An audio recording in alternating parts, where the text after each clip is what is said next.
Good day mga kuyang. So isa na namang bagong trail ang bibisitahin natin. So nanggaling tayo nung nakaraang trail natin sa May Kabayunan.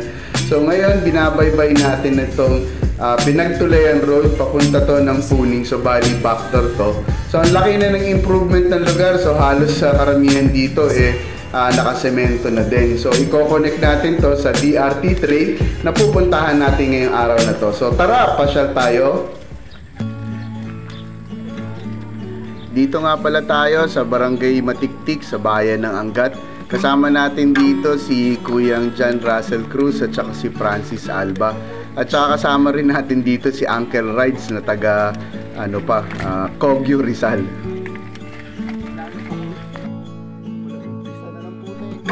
Medyo malakas yung ulan nung gabi bago nitong rides na to, kaya bungad pa lang nitong trail sa Barangay Bayabas sinalubong na kami kagad ng matinding putik. Ako rin, hindi talaga ako naglagay ng mudguard.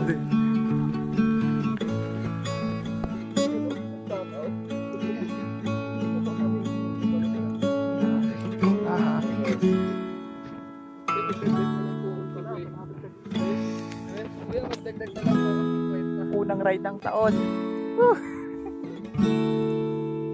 Ano yung unang ride ng taon natin? Putik agad.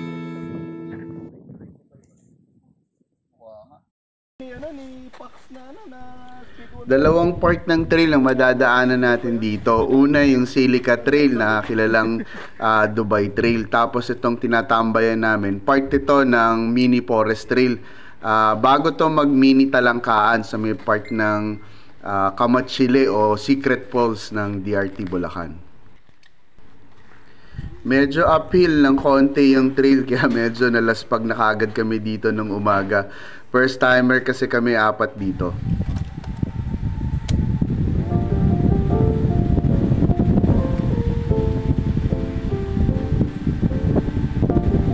Malaki pa sa salamat ko sa 4 na mga kasama ko dito, kasi kung hindi dahil sa kanila, hindi namin makikita tong trail na to. So napakagandang idea tong ride na to. So exploration namin to sa DRT, so hindi pa kami dito nakakapunta. Madalas dito tayo naglalaro sa trail ng Rizal, pero dito sa DRT hindi pa natin to masyadong na-explore. Isang napakagandang part ng trail dito itong view deck sa tuktok ng Kamachilihan. Madalas itong tinatambayan ng mga enduro boys, so lahat ng mga tao dito nakikita lagi mga nakamotorsiklo. Mga sila na nakabisikleta yung nakatambay ngayong araw dito sa bundok na to.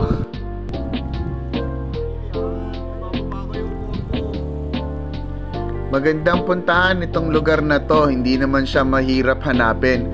Una naming hinanap yung Barangay Bayabas dito sa bandang may Puning. So may piyat simbahan, doon kami pumasok. Tapos lumabas naman kami dito banda sa may talangkaan papunta ng Kamachile. Bali Secret Falls nga pala yung nilabasan namin.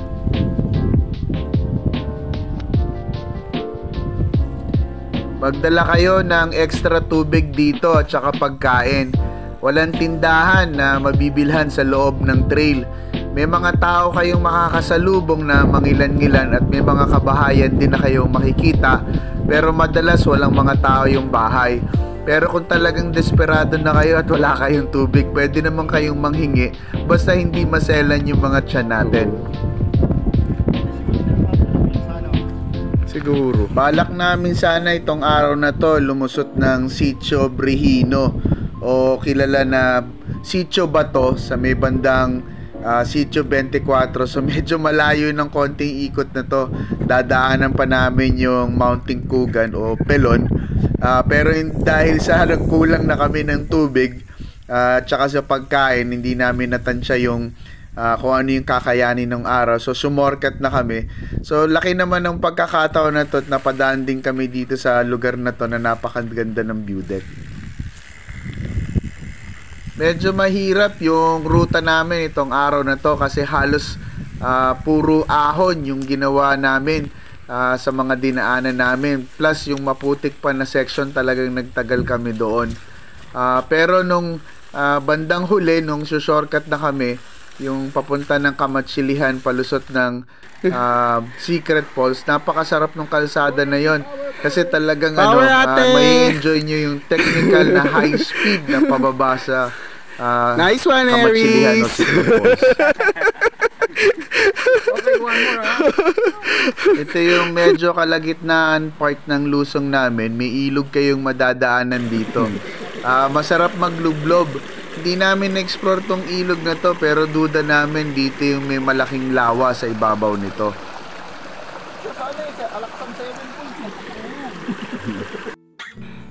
Pagkagaling sa ilog, may konting bikeable na ahon.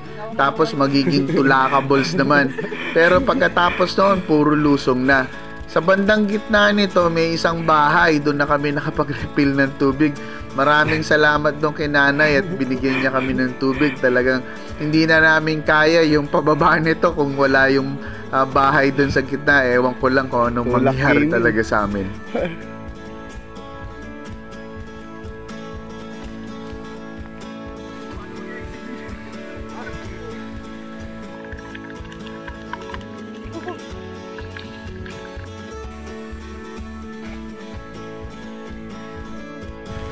Nakalimutan ko na, nauhaw na ako dito sa park na to, pero nagtatawanan kami dito.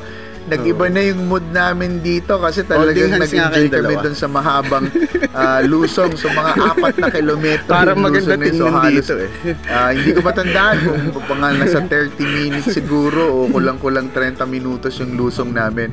May mga hinto kasi hindi rin namin kinaya yung talagang tagal ng tagtag. Masakit sa kamay kung titiisin mo.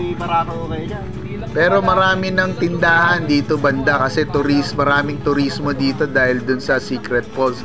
So nagmerienda muna kami bago umuwi, kumain ng konti at saka nagpahinga dito. So pagkalipas ng ilang minuto ay umalis na din kami.